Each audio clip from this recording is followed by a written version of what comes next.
দেবো সমস্যা আমাদের দেশেও আছে।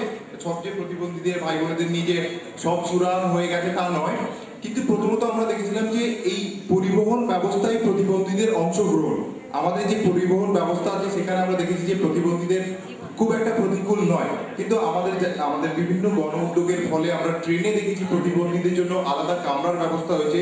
বাসের সিটগুলোতে যথেষ্ট রেসপেক্ট করে। হ্যাঁ, টিটকিরি এখনো শুনতে হয় যে স্টিগমাটাইজেশন, যে প্রতিবন্ধীদেরকে কালা কালা বলার যে প্রবণতা, সেটা কিন্তু অ্যাটিটিউড বা আমাদের মনোভাব পরিবর্তন না করলে কিন্তু হবে না। আর দ্বিতীয়ত আমরা কর্মসংস্থানের দিক থেকে আমরা দেখছি ম্যান্ডেটরি বাধ্যতামূলকভাবে প্রতিবন্ধী ভাই বোনেদের এবং বোনেদের বিশেষ করে কিছু কিছু জায়গায় অংশগ্রহণ বাধ্যতামূলক করা হচ্ছে। এবং আপনারা জানবেন যে গ্রামের দিকে প্রতিটা মানুষের 100 দিনের কাজের অধিকার বলে একটা প্রোগ্রাম চলছে, সেখানে সুপারভাইজ করার দায়িত্বটা প্রতিবন্ধী ভাই বোনেরা পাচ্ছেন, কেননা তারা ফিজিক্যালি এতটা পরিশ্রম করতে পারে না বলে তারা কাজটা সুপারভাইজ করার জন্য তাদের ম্যান্ডেটরি করা হচ্ছে। এবং সমস্ত ব্লকে কয়েকটি পোস্ট, আমাদের যে কমিউনিটি ডেভেলপমেন্ট ব্লক আছে সেখানে প্রতিবন্ধীদের কয়েকটি পোস্ট, সে যদি মাধ্যমিক উত্তীর্ণ হওয়া বা 12 ক্লাসের উপরে পড়ে তো সেই অনুযায়ী চাকরির ব্যবস্থা করা হয়েছে। এবং সমস্ত ক্ষেত্রে আমাদের যে নতুন লগুলো হচ্ছে তাতেও কিন্তু প্রতিবন্ধীদের কথা উল্লেখ করা থাকছে। তার একটি আগে বলেছি যে তথ্যের অধিকার এবং প্রতিবন্ধীদের যে ব্যাপারটা, প্রতিবন্ধীরা ডাইরেক্টলি অনেক সময় তথ্য পেতে পারেন না, তার জন্য তথ্য আধিকারিক যিনি আছেন তেনারই দায়িত্ব পড়বে যদি কোনো প্রতিবন্ধী ভাই বোন যান তার কাছে তার অ্যাপ্লিকেশন লিখে দেওয়া এবং তথ্য প্রদান করা। আর এই ধরনের ছোট ছোট উদাহরণ যেগুলো কিন্তু আমরা এবং লার্জ স্কেলে আমরা আগে দেখতাম, বিশেষ করে এয়ারপোর্ট, হোটেল, শপিং মলগুলোতে খুব প্রতিবন্ধীদের জন্য হাঁটা চলার ব্যবস্থা খুব একটা ছিল না। সেই সব জায়গাতে আমরা লক্ষণীয়ভাবে দেখছি একটা পরিবর্তন আসছে এবং সেটা সম্ভব হয়েছে একদিকে যেমন আইনের প্রয়োগ এবং আমাদের সচেতনতা যত বেড়েছে প্রতিবন্ধীদের জন্য আরো নানা রকম উদ্যোগ নেওয়া হচ্ছে।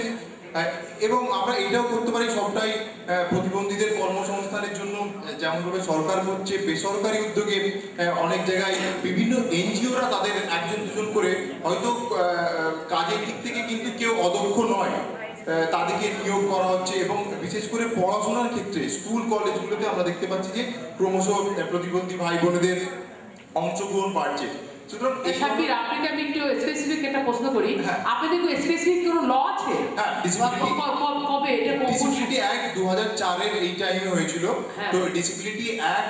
হবার পরে অন্য যে সরকারি প্রকল্পগুলো আছে তাতে কিন্তু এইগুলো ইনকর্পোরেট করা এবং এই 100 দিনের কাজের ফলে ভারতবর্ষের শহরগুলি ছাড়া সব জায়গাতেই কিন্তু প্রতিবন্ধীদের একটা নিয়োগের বা কর্মসংস্থানের সুযোগ বেড়েছে। তো আমার মনে হয় সেই সব সফল উদ্যোগ এটা খালি ওয়েস্ট বেঙ্গল নাকি পুরো ভারতবর্ষের ক্ষেত্রে আমার মনে হয় এখান থেকেও আমরা কিছু আমাদের এক্সচেঞ্জ আইডিয়াস আমরা আনতে পারি। বিশেষ করে আমাদের যারা লয়ার্স আমাদের বন্ধু আছেন তাদের কাছ থেকে আমরা এখানে কলেজ এশিয়ান কলেজ লয়ার্সের আমাদের কিছু পার্টনার আছেন দিল্লিতে, তাদের কাছ থেকে আমরা এই ইনফরমেশনগুলো আনতে পারি যে তারা কিভাবে ইমপ্লিমেন্ট করছেন। তো আমার জন্য সুবিধা হচ্ছে, কিন্তু যারা শ্রবণ প্রতিবন্ধী, দৃষ্টি প্রতিবন্ধী তাদের জন্য খুব একটা সুবিধা হয় নাই। তো আমরা ব্রেইল প্রিন্টার আছে আমাদের, আমরা ব্রেইলে প্রিন্ট করে দিতে পারি এবং সম্ভবত আমরা চেষ্টা করবো ফ্রি অফ কস্ট করে দিতে। এইখানে কমিটমেন্টে চাই, কারণ আমি এখনই সাবির সাহেব ইন্ডিয়া থেকে উনি যেটা বললেন যে এনজিও এবং জিওরা মিলে অনেক কিছু সাপোর্ট সার্ভিস তারা একসঙ্গে দিচ্ছেন। আমরা শুধু সরকার এটা দিবে ওটা দিবে বললে হবে না, সরকার এই লটা ইমপ্লিমেন্ট করার জন্য কিন্তু সিভিল সোসাইটি এবং অন্যান্য এনজিও এবং আদার কর্পোরেট সেক্টর সবার সহযোগিতা নিতে হবে। সেই কারণে আমরা মনে করি এটা ল ইমপ্লিমেন্টের জন্য আমাদের সব রিভিউ করতে পারি পজিশনগুলো। ব্রিটিশ মানে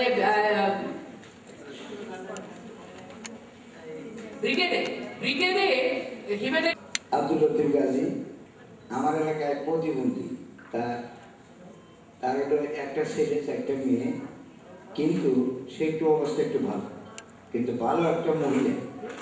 সে এক জায়গায় বিয়ে হয়েছিল আর দুইটা ছেলে মেয়ে থেকে বেরিয়ে আরেকখানে বেরোছে আরেকখানে বেরিয়েছে, শুধু দেখি এই প্রতিবন্ধী বাড়িতে যেয়ে উঠে বসার পরে এই কোর্টে যেয়ে আমি টাকা আবেদন করে একটু কথা বলি, কোর্টে যেয়ে ছবি দিয়ে লোটাস পাবলিককে এফিডেভিট করছে প্রতিবন্ধীর নামে যে একজনের বিয়ে বসে, কিন্তু এই প্রতিবন্ধী দস্ত করতে দেয় না, ছবিও দেয়, কিছুই দেয় নাই, কিন্তু তার কিন্তু 4টে মেয়ে একটা ছেলে আছে প্রতিবন্ধীটা একটা ধনী, কিন্তু সে ওই বাড়িতে বাড়াতে ছিল প্রতিবন্ধী একটা ধনী, কিন্তু মেয়েটা কিন্তু প্রতিবন্ধী নেই, ছেলেটা প্রতিবন্ধী।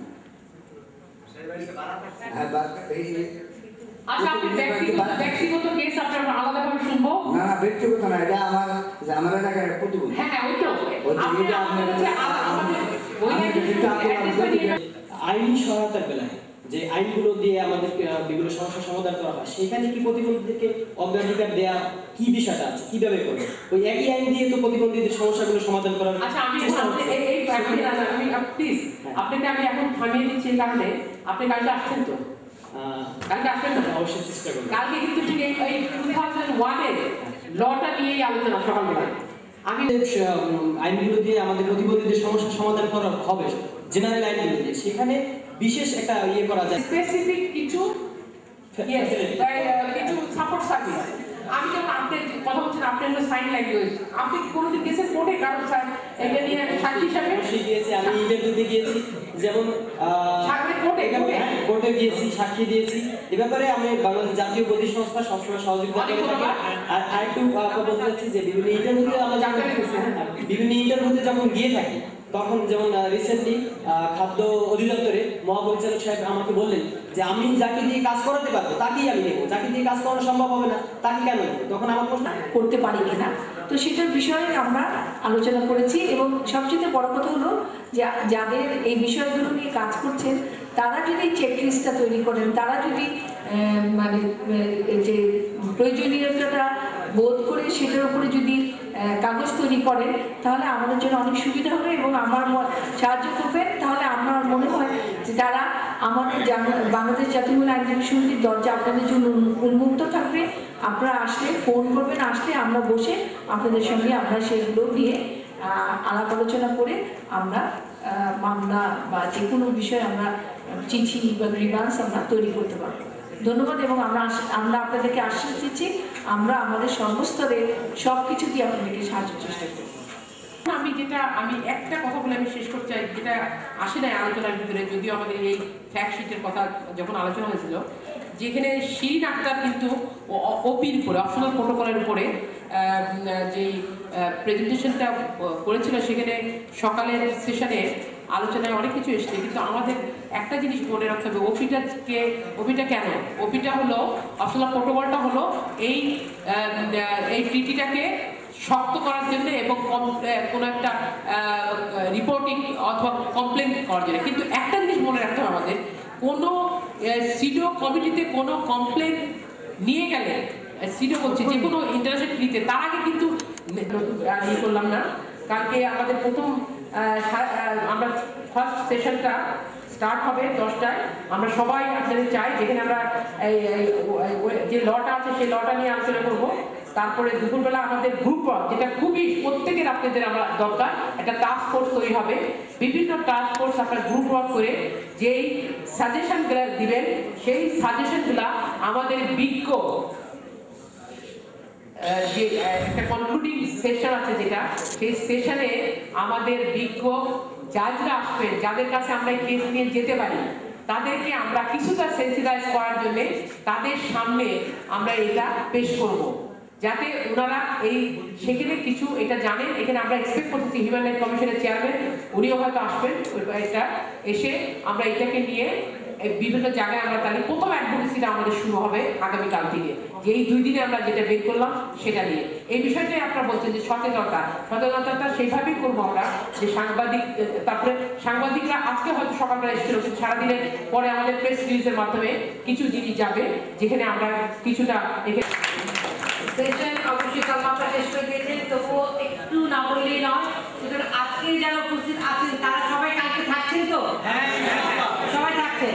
আচ্ছা, কালকে আমরা আরো কতগুলো রিকমেন্ডেশন দিয়েছেন ল রিফর্মের জন্য, সেগুলো আপনারা যেগুলো সেগুলো আপনার ভিত্তি করে একটা অ্যাকশন প্ল্যান তৈরি হবে, যেই অ্যাকশন প্ল্যান ধরে আমরা কাজ করবো। সুতরাং আপনাদের অংশগ্রহণ আমাদের জন্য অত্যন্ত, সবাইকে পাবো। আমরা যখন প্রথমে নিয়ে নেবো 10টায়। ধন্যবাদ সবাইকে। আমরা বিকাল আমাদের টি আছে বাইরে, আমরা সবাই টি নেব। আর যারা বাইরে আছেন, যারা কালিদাসে আছেন এবং অন্যান্য জায়গায় আছেন, তাদের জন্য একটা তথ্য বা একটা তাদের অবগতির জন্য জানাচ্ছি যে তারা তাদের বিল সাবমিট করবেন আগামীকাল সকালের মধ্যে। আমরা আপনাদের চেষ্টা করবো আগামীকাল বিকেলের মধ্যে আমরা বিলগুলো দিয়ে দেবো। তারা যদি 9টায়